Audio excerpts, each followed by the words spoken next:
ध्यान दीजिएगा। पिछला दिन 2-4 में एग्जाम्पल दिया गया था, बनाएंगे क्या? बोलिए तो पहला एग्जाम्पल क्या है? बोलिए। K4 FEC का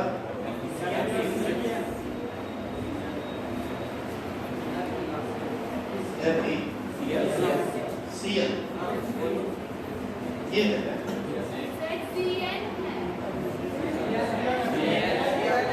CN सर क्लास से बता दें। CL इसका ऑक्सीडेशन नंबर प्लस आयरन का कॉन्फ़िगरेशन लिखेंगे, आएगा ऑर्गन 4s2 3d6 और b। यहाँ से Fe प्लस प्लस पर जब आप जाइएगा तो ये आएगा ऑर्गन 3d6 4s0 और b। बोलिए ये ना होगा। अच्छा सुनो, इस 4d0 भी लिख सकते हैं आया ना? फोर्थ फॉर्मेट में तो एसपीडी सब होता है, हमको लग रहा है कि उसकी जरूरत पड़ेगी। यहाँ पर डी में कितना टका? 5, एस में 1, पी में, और यहाँ फिर से डी आ रहा है, डी में कितना? इसलिए देखो ये है इनर डी और ये है आउटर डी, मतलब ये है 3D और ये है 4D। तो इसमें 6 है तो एक एक करके भर दीजिए, 4 पेयर इलेक्ट्रॉन आ जाएगा, ये सारा का सारा खाली रह जाएगा। अब आप ध्यान से देखिए, कॉन्फ़िगरेशन लिखने के बाद हम पेयरिंग वाला काम करते हैं। यदि लिगेंड स्ट्रांग फील्ड हो तो पेयरिंग होगा, नहीं हो तो नहीं होगा। Cl एक वीक फील्ड लिगेंड है जो अनपेयर्ड इलेक्ट्रॉन को पेयर नहीं करेगा। वीक फील्ड लिगेंड के कारण कॉन्फ़िगरेशन में कोई परिवर्तन नहीं होगा, तो इसका जो कॉन्फ़िगरेशन हाइब्रिडाइजेशन होगा इसी आधार पर हो जाएगा। तो कितना Cl 6, यानी 6 कोऑर्डिनेट कोड बनेगा। 6 टका चाहिए, 6 टका का मतलब 6 ऑर्बिटल चाहिए, 6 ऑर्बिटल चाहिए तो एक s जाएगा, 3 p जाएगा और 2 p जाएगा। इस तरह से एक Cl यहाँ से, एक Cl यहाँ से, एक Cl यहाँ से, यहाँ से, यहाँ से, और इसका रिजल्टिंग कॉन्फ़िगरेशन आ जाएगा sp3d2। सेव हो जाएगा octahedral, bond angle almost 90, unpaired electron हो जाएगा 4, मैग्नेटिक मोमेंट आ जाएगा आपको √24 pm। ये तो कैलकुलेट करने का चीज होता है, कर लेंगे ना कैलकुलेट आप। उसके बाद हाई स्पीड कॉम्प्लेक्स होगा,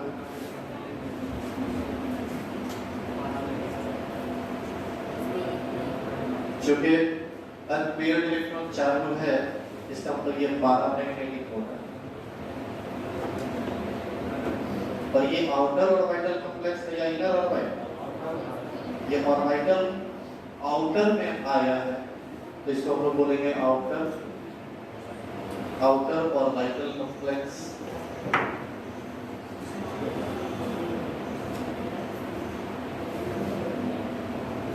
और कुछ छूट रहा है? कलर होगा इसका, वो आप अंडरस्टैंड करें। हाँ तो इधर सुनो, ये पर्दा तो रखिए दो हल्का सा, रिफ्लेक्शन आ रहा है, बस उतना नहीं, इधर से करो, इधर दीवार में सटा रहने दो और हाफ तक खींच दो, पूरा सटाओ बस।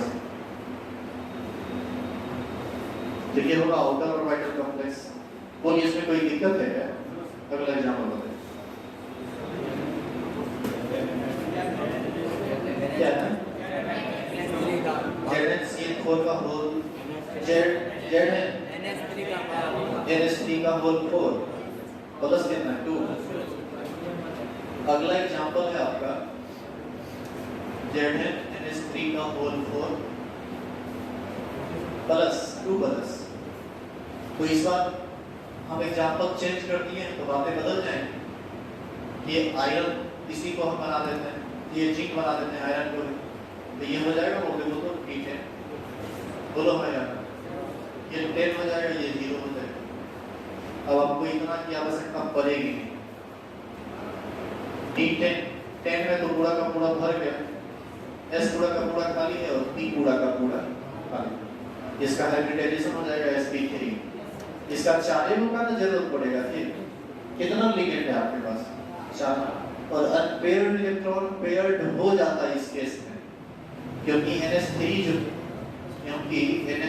जो है वह स्ट्रॉन्ग फील्ड लिगेंड, लेकिन पेयर्ड पेयर्ड होता, अनपेयर्ड रहता तब ना पेयर्ड होता। यहाँ तो मतलब पहले से ही सारा का सारा इलेक्ट्रॉन पेयर्ड, तो इसका कॉन्फ़िगरेशन ये होगा। यहाँ से ये बहुत बड़ा बॉन्ड फॉर्मेशन और हाइब्रिडाइजेशन हो जाएगा sp, शेप हो जाएगा टेट्राहेड्रल, बॉन्डिंग हो जाएगा 109.5, अनपेयर्ड इलेक्ट्रॉन 0, इसीलिए मैग्नेटिक मोमेंट भी 0, हाई स्पीड नहीं होगा ये लो स्पीड कॉम्प्लेक्स होगा, पैरामैग्नेटिक नहीं होगा, ये डायमैग्नेटिक होगा। और इसके लिए हम लोग आउटर और इनर ऑर्बिटल का यूज नहीं करते। यदि करें भी तो इनर कहलाएगा आउटर। अगला बताइए।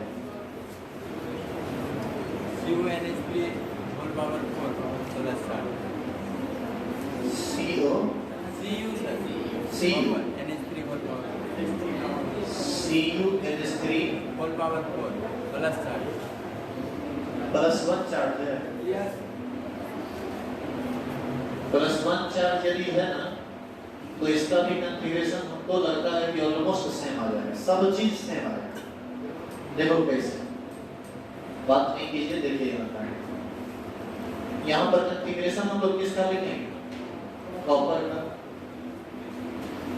अच्छा, ये जो कॉन्फ़िगरेशन हम लिखे थे किसका? Zn++ का।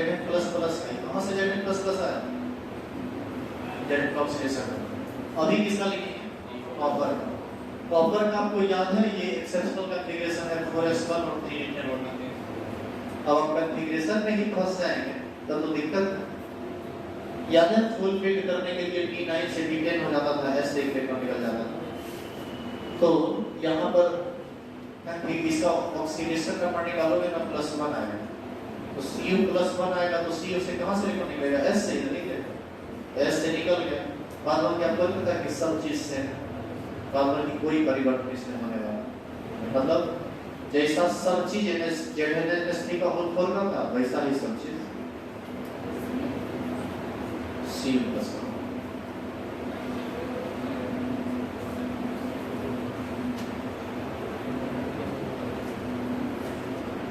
और ऐसे समझो इसको, Zn का एटॉमिक नंबर 30 होता है, जब 2 प्लस चार्ज लेंगे तो कितना इलेक्ट्रॉन बचेगा? कॉपर का एटॉमिक नंबर 29 होता है, 1 प्लस चार्ज लेंगे तो कितना इलेक्ट्रॉन बचेगा? NH3 दोनों में NH3 लिगेंड भी सेम टाइप का हो गया, इसीलिए ना पूरी की पूरी बातें सेम टाइप की हो गई। ये जो हम बात बोले वो समझ में आया कि कैसे ये एग्जैक्ट सेम बैठ गया है। यदि वही पर NH3 के जगह कुछ नहीं होगा, कुछ छोड़ आता नहीं, यही होता, क्योंकि सारा का सारा पेयर्ड, पेयरिंग अनपेयरिंग का कोई ऐसा सिस्टम है नहीं, क्योंकि नेचुरली जो E है वो अपने आप में पहले से ही फुल फिट है, तो वहाँ तो ज्यादा होने वाला है नहीं। तो कोई भी लिगेंड रहेगा इस केस में यही होगा जो आपके सामने। अगला NiCO whole power 4. NiCO whole 4, ये आपका एक्सेप्शनल एग्जांपल है, और आप इसमें जब बनाए होंगे तो पूरी तरह उलझ गए होंगे। चलिए हम इसको क्लियर करते हैं और इसको मिटा देते हैं इस सोच के कि आप जो पीछे वाला एग्जांपल उतारे हैं एग्जैक्ट वही चीज है, तो इसको बार-बार उतारना नहीं है। यदि नहीं बनाए होंगे तो अपना घर पर कर लीजिए। चलिए अब जो बात बताया जा रहा है उसको थोड़ा ध्यान से देखिएगा। हम आपको कल एक बात बार-बार कह रहे थे कि कितना तुम ये थ्योरी पढ़ लोगे ना, तुमको अपना दिमाग लगाना ही पड़ेगा। पूरा का पूरा थ्योरी के भरोसे रहेंगे आप गलत हो जाएंगे। देखिए कैसा। अगला एग्जांपल है हम लोगों का NiCO drop hole 4 without any charge, यही है ना। इसमें निकेल, और निकेल का एटॉमिक नंबर जो होता है वो होता है 28, और 28 होता है तो ये कॉन्फ़िगरेशन आपको आएगा 4s2। बोलिए ऐसा आएगा कि अब देखो यहाँ पर निकेल का ऑक्सीडेशन नंबर जो होगा ना वो 0 होगा। कैसे? निकेल का मान लीजिए XCO एक न्यूट्रल लिगेंड है, कोई चार्ज है नहीं ओवरऑल, तो X + 0 = 0, X = 0। आपको नहीं लगता है कि निकेल के कॉन्फ़िगरेशन में कोई परिवर्तन होने वाला नहीं है, सिर्फ उसको हम रीअरेंज करके लिख दें तो 3D8 और 4s2 और भी 0 4D0। बोलिए ऐसा लिख सकते हैं या नहीं? देखिए सुनिएगा थोड़ा ध्यान से आप। पिछला केस भी 28 इलेक्ट्रॉन का देखा, पिछला का पिछला उसका पिछला 28 का देखा, और फिर कौन कॉन्फ़िगरेशन आना 28 का। लेकिन पता है तुमको उस दोनों कॉन्फ़िगरेशन और इस कॉन्फ़िगरेशन में बहुत ज्यादा का अंतर यह है कि जिंक में जब हम 2 इलेक्ट्रॉन निकाल कर 28 पर चेक कर रहे थे तो आप चेक करो S खाली हो गया। देखिए पलट के देखिए, अभी जो लास्ट का 2 एग्जांपल बताए हैं ना, चार्ज आने के बाद देखिए क्या कि दोनों केस में S खाली हुआ है कि नहीं। जेठन वाला भी 28 का एग्जांपल था, कॉपर वाला भी 28 का है, मतलब चार्ज आने के बाद 28 का हुआ था ना, और ये भी 28 का है बिना चार्ज का। तो उसमें उस दोनों में और इसमें अंतर यह है कि वहां पर S दोनों में खाली हो गया था, यहाँ पर S खाली नहीं हुआ। यही इसको एक्सेप्शनल बना देता है। अब ध्यान से देखें जीत और इसमें अंतर क्या है, इस बात को पहले आप समझें। और अगर 4s2 3d10 इस तरह से होता है, ये कॉन्फ़िगरेशन है। जिंक से जब 2 इलेक्ट्रॉन तुम निकालते हो तो होता क्या है कि ये S से 2 इलेक्ट्रॉन को निकाल देता है और S हो जाता है 0, क्योंकि इलेक्ट्रॉन हमेशा आउटर मोस्ट सेल से निकलता है। लेकिन यहाँ क्या दिक्कत है कि निकेल से इलेक्ट्रॉन निकला ही नहीं और S का इलेक्ट्रॉन S में रह गया। यही इसको लफड़ा बना देता है। यहाँ पर S खाली हो गया, वहाँ पर S खाली नहीं। अब जब नहीं हुआ तब देखते हैं कि कैसा सिचुएशन क्रिएट होता है। D में कितना डब्बा बनेगा? 5, S में और B में 3। D में 1 इलेक्ट्रॉन है तो एक एक करके भरे, 5 इलेक्ट्रॉन भरेंगे।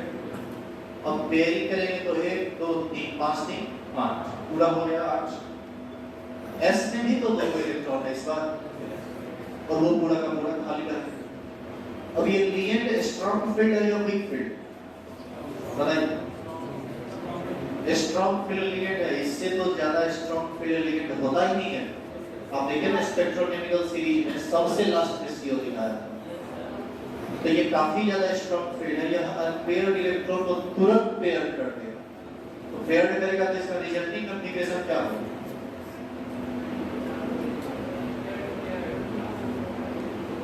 SFL हम इसके यहाँ पर लिख देते हैं ताकि तुम समझ लो कि वो इलेक्ट्रॉन जो है पेयर्ड हो, तो ये पेयर्ड हो जाएगा ऐसे।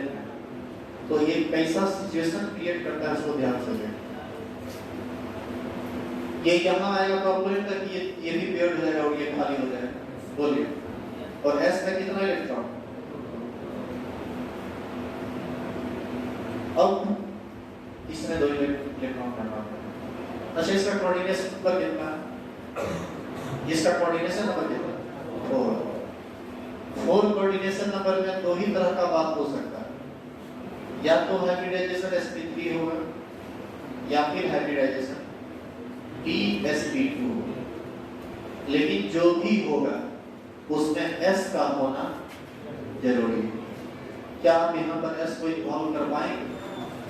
सवाल ही नहीं पैदा होगा। तो क्या ऐसे में हमारे पास जो 4 खाली डब्बा है, क्या 4 खाली डब्बा के साथ CO बॉन्ड का फॉर्मेशन करेगा?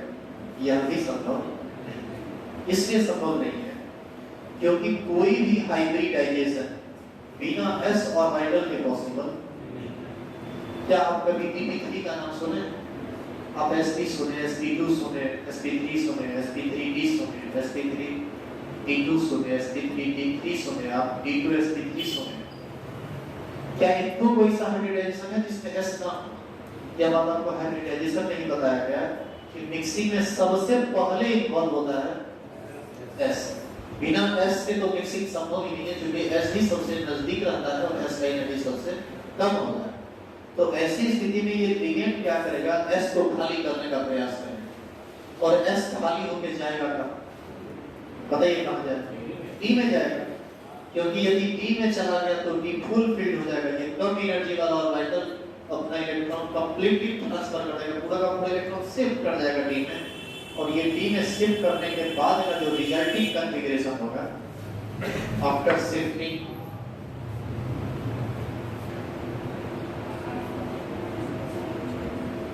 for s electron, resulting configuration will be like this। ये पूरा का पूरा फुल फिल हो जाएगा, s खाली हो गया और p खाली।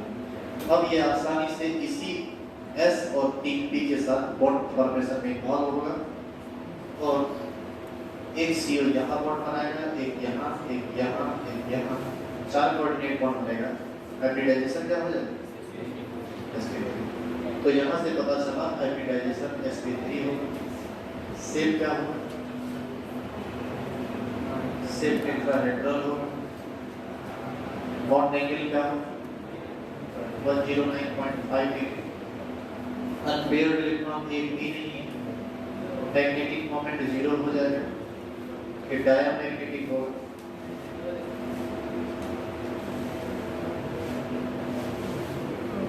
और ये लो स्पिन कॉम्प्लेक्स होगा या हाई स्पिन?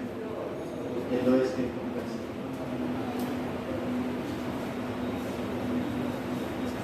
आई बात समझ? तो ये एक एक्सेप्शनल केस था जिसमें एकदम अलग तरह की बात आई है। तो सीबीएसई वाले लोग थोड़ा ध्यान रखिएगा इस सब एग्जाम्पल पर।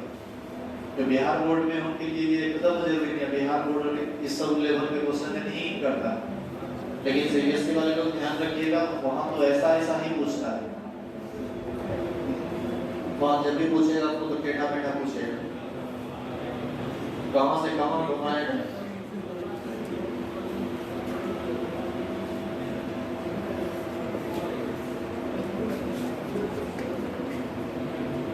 अगला एग्जाम्पल हो गया, बोलिए।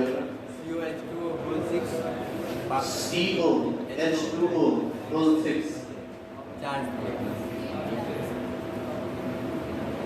पहले तो ये बताओ, तो H2O स्ट्रॉन्ग फील्ड लिगेंड है या वीक फील्ड लिगेंड? यहीं पर लास्ट होता है। NCS यहीं से स्टार्ट होता है, ये वीक फील्ड लिगेंड।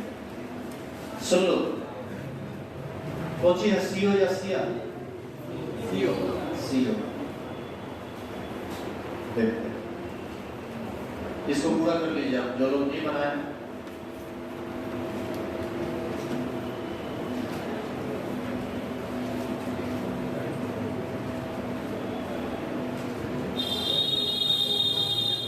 अब ऊपर से काम करना स्टार्ट कर रहे हैं, अब नीचे उतारिएगा। COH2O का whole 6, यहाँ पर CU नहीं होगा, वो ही होगा। चार्ज कितना? 3+। CO का एटॉमिक नंबर कितना होगा? 27। तो वाइट 27 ही ना होगा, कॉन्फ़िगरेशन नहीं है तो आएगा ऑर्गन 4s2 3d7 और फिर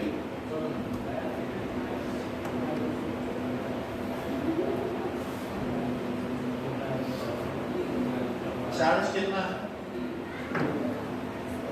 यहाँ पर 3+ आएगा, जब निकालोगे ना ऑक्सीडेशन नंबर से H2O तो न्यूट्रल लिगेंड है, ये +3 आएगा। रिजल्टिंग कॉन्फ़िगरेशन हो जाएगा ऑर्गन 3d6 और 0 4p0 और आपको इसमें 4d0 की आवश्यकता पड़ेगी। जनरली तुमको 4d का आवश्यकता पड़ जाएगा जब लिगेंड वीक फील्ड हो और कोऑर्डिनेशन नंबर 6, क्योंकि लिगेंड यदि वीक फील्ड होगा तो वह जनरली अनपेयर्ड इलेक्ट्रॉन को पेयर नहीं करेगा, तो उसको खाली डब्बा चाहिए जो आगे जाके उसको मिलेगा। अब बताइए डी में कितना इलेक्ट्रॉन? 6।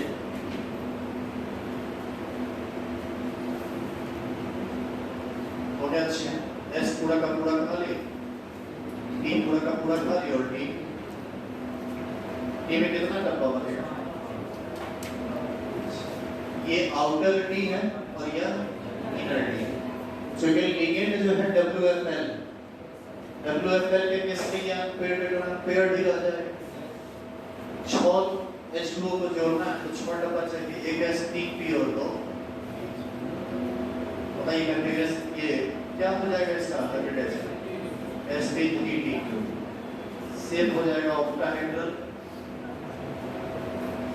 बॉन्डिंग हो जाएगा 90 डिग्री ऑलमोस्ट, अनपेयर्ड इलेक्ट्रॉन है 4, मैग्नेटिक मोमेंट हो जाएगा 24, रूट अंडर 24 नहीं है, ये होगा पैरामैग्नेटिक, कलर्ड कंपाउंड होगा, हाई स्पीड कॉम्प्लेक्स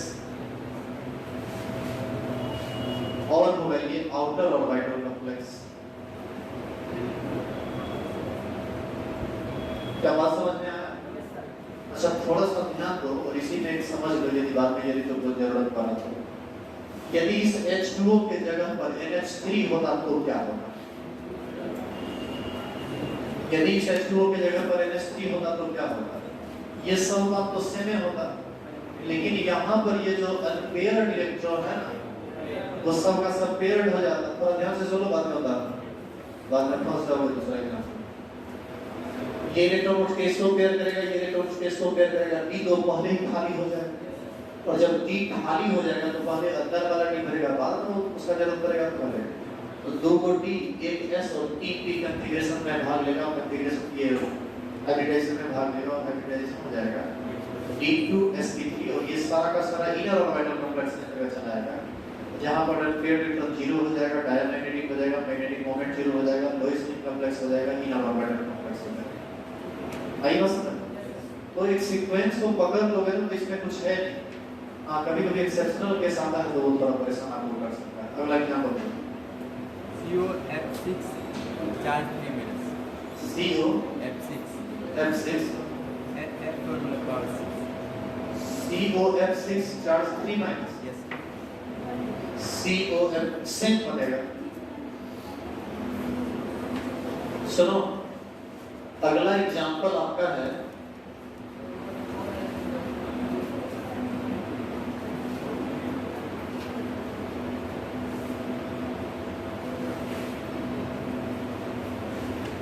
और 1 मिनट इधर देख लीजिए, आप घर पर इसको बना क्या सकते हैं, बना हुआ है बोर्ड पर।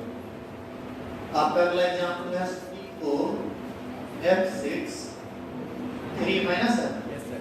आप इसका ऑक्सीडेशन नंबर निकालिए, आ जाएगा प्लस 3। कैसे? CO का x 1 f का -1 तो 6 f का -6 तो ये हो जाएगा x -6 बराबर -3। समझे? तो ये जब हो जाएगा x -6 बराबर -3 तो x बराबर हो जाएगा -3 प्लस 6 बराबर प्लस,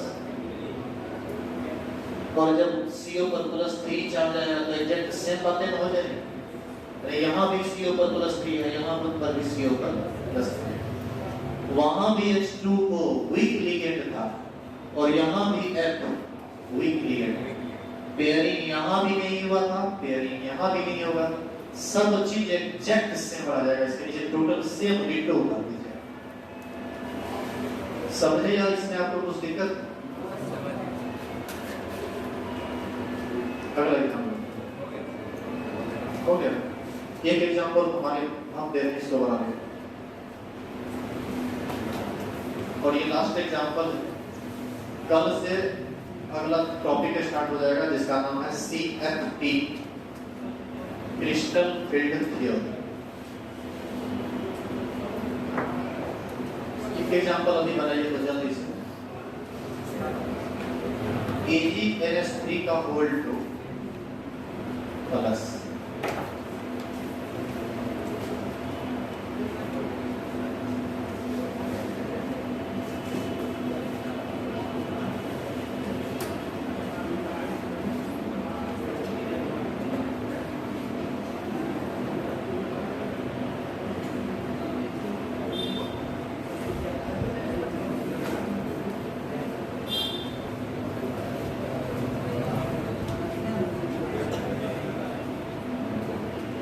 सिल्वर का एटॉमिक नंबर होता है 47 और कॉन्फ़िगरेशन जब आप लिखेंगे तो ये कॉन्फ़िगरेशन आएगा क्रिप्टन जिसका एटॉमिक नंबर 36 होता है और होता है ये 5s2 और 4d9 थोड़े ये कॉन्फ़िगरेशन होता है देखो 36 वन है 36 प्लस 2 38 प्लस 9 47। आपको ऐसा नहीं लगता है कि एक्सेप्शनल कॉन्फ़िगरेशन है जिसमें S से इलेक्ट्रॉन जाएगा और बिल्ड करेगा। तो इसका कॉन्फ़िगरेशन जो रिजल्टिंग कॉन्फ़िगरेशन होगा ये होगा 5s1 और 4d10। याद कीजिए जैसे कॉपर का एक्सेप्शनल होता है वैसे ही सिल्वर का भी इलेक्ट्रॉनिक कॉन्फ़िगरेशन एक्सेप्शनल है। ऐसा इसलिए क्योंकि D में 9 है, यदि 1 दे देंगे तो D10 हो जाएगा, फुल फिट हो जाएगा, ज्यादा स्टेबल हो जाएगा। अब यहाँ पर जब आप Ag का एटॉम ये ऑक्सीडेशन नंबर निकालोगे तो +1 आएगा। तो अब आप बताइए Ag प्लस का हम यदि लिखना चाहें तो S से ही इलेक्ट्रॉन रहेगा तो ये हो जाएगा क्रिप्टन 4d10 5s0। क्या 5p0 लिख सकते हैं? D तो पूरा का पूरा भरा हुआ है, इसको तो बॉन्ड फॉर्मेशन से कोई लेना देना नहीं होगा। 1 2 3 4 5 6 7 8 9 10 S में 1 टका और P में 1 टका। अब थोड़ा हमको समझाइए एक बात कि कितने लिगेंड की आपको कितना लिगेंड है कंपाउंड 2, तो आपको कितना टप्पा का जरूरत है? 2 का, एक S और एक P और हाइब्रिडाइजेशन इस केस में क्या हो जाएगा Sp। तो यहाँ से हाइब्रिडाइजेशन हो जाएगा Sp और जब हाइब्रिडाइजेशन Sp हो तो बॉन्डिंग तो ये लीनियर हो जाता है। हाइब्रिडाइजेशन जब Sp हो तो लीनियर हो जाता है, मतलब एक रेखा में आ जाता है जैसे बीच में सिल्वर रहेगा और एक NH3 इधर रहेगा और एक NH3 इधर। लीनियर नहीं हो जाएगा, ये बॉन्डिंग 180 डिग्री होगा। अनपेयर्ड इलेक्ट्रॉन कितना नहीं 0, मैग्नेटिक मोमेंट 0, डायमैग्नेटिक लो स्पिन कॉम्प्लेक्स ये सब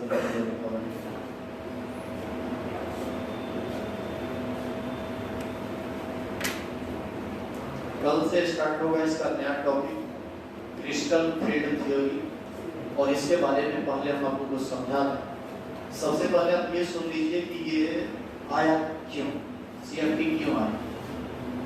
जो काम अभी हम कर रहे हैं ना ये काम 90% केस में प्रैक्टिकली और थियोरेटिकली एक जैसा होगा। जैसे तुम इसका मैग्नेटिक, जैसे तुम सिल्वर के बारे में कहा कि डायमैग्नेटिक है, यहाँ डायमैग्नेटिक सिल्वर के बारे में नहीं बल्कि इस कंपाउंड के बारे में, इस आयन के बारे में हमने यही कहा ना कि ये जो है सो डायमैग्नेटिक है यहाँ पर। तो ये थियोरी से डायमैग्नेटिक आया, यदि ये प्रैक्टिकल में भी डायमैग्नेटिक आया तब हम मानेंगे कि ये सही है क्योंकि थियोरेटिकल जो वैल्यू है वो मैच कर रहा है।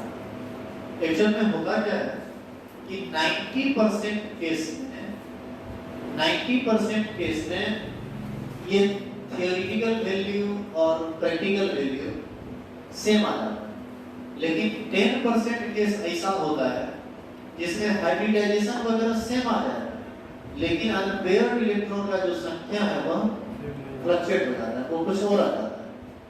तो सवाल ये उठता है कि इसकी यदि 10% कंपाउंड पर ये गलत हो गया थ्योरी, इसका मतलब है कि इस थ्योरी में कुछ न कुछ दोष है, कुछ न कुछ कमी। अब इसको दूर करने के लिए नए सिरे से पूरा का पूरा एक नया थ्योरी है और उस थ्योरी को हम सिर्फ उस 10% कंपाउंड पर नहीं अप्लाई करें, अब वो पूरा का पूरा थ्योरी सब कंपाउंड पर अप्लाई होगा। मतलब गलत हुआ तो उसको हम लोग 100% गलत ही मान लेते हैं। अरे कहने का ये मतलब है कि एक हवाई जहाज जो 100 बार उड़ान भरेगा ना, तो 10 बार हवा में जाके बंद होगा। उस हवाई जहाज में थोड़ा टिकट कटा देते हैं, क्या वो चलेगा क्या? बात समझ में आ रही? अरे भाई वो कहाँ धोखा दे देगा, किस फ्लाइट किस उड़ान में वो धोखा दे देगा? मतलब आपको मान फाड़ देगा, जान चला जाएगा, मरेगा रहेगा, कहाँ जाएगा? तो क्या उस हवाई जहाज पर चढ़ना चाहो? तो अब हमको क्या करना है? उस हवाई जहाज को खोजना है जो 100 में 100 बार आपको आपके डेस्टिनेशन तक पहुंचा दे। मतलब एक ऐसा थ्योरी हम सीखेंगे जिसमें गड़बड़ी की कोई संभावना नहीं। और आपकी जानकारी के लिए मैं बताता हूँ कि ये थ्योरी एक बार फिर से हम पहली बार पहले भी बोले थे और आज भी बोल रहे हैं। हम जहां तक महसूस करते हैं इस पूरे केमिस्ट्री में जो आपका सिलेबस है 12th का, उसमें सबसे भारी टॉपिक यदि कोई है तो वह है CFT, क्रिस्टल फील्ड थ्योरी। समझ लें आप, यही बहुत बड़ी बात होगी। और ये समझ में आपको तब आएगा जब इसमें एक टर्म आता है स्प्लिटिंग ऑफ डी ऑर्बिटल। तो डी ऑर्बिटल के स्प्लिटिंग को तो बाद में समझेंगे, पहले आपको डी ऑर्बिटल समझना पड़ेगा। तो हम डायरेक्ट ये थ्योरी आपको नहीं पढ़ा सकते क्योंकि आप समझेंगे नहीं। हम आपको कुछ बेसिक की जो जरूरत पड़ेगी वो बेसिक भी बता दें। उस बेसिक को प्रोजेक्टर पर दिखा देंगे और फिर हम दिखा देंगे यहाँ पर फिगर बना के। हालांकि टाइम थोड़ा कम है तो देख लेते हैं कैसे मैनेज करते हैं। लेकिन आप एक काम कीजिएगा, 11th में जब आप क्वांटम नंबर पढ़ रहे थे तो डी ऑर्बिटल, पी ऑर्बिटल, इस सब के बारे में उसका स्ट्रक्चर बताया गया है। याद है dxy, dyz, dzx, dx2, y2, dz2, ये सब का हम स्ट्रक्चर बताए थे कि कैसे कैसे प्लेन में स्ट्रक्चर आता है।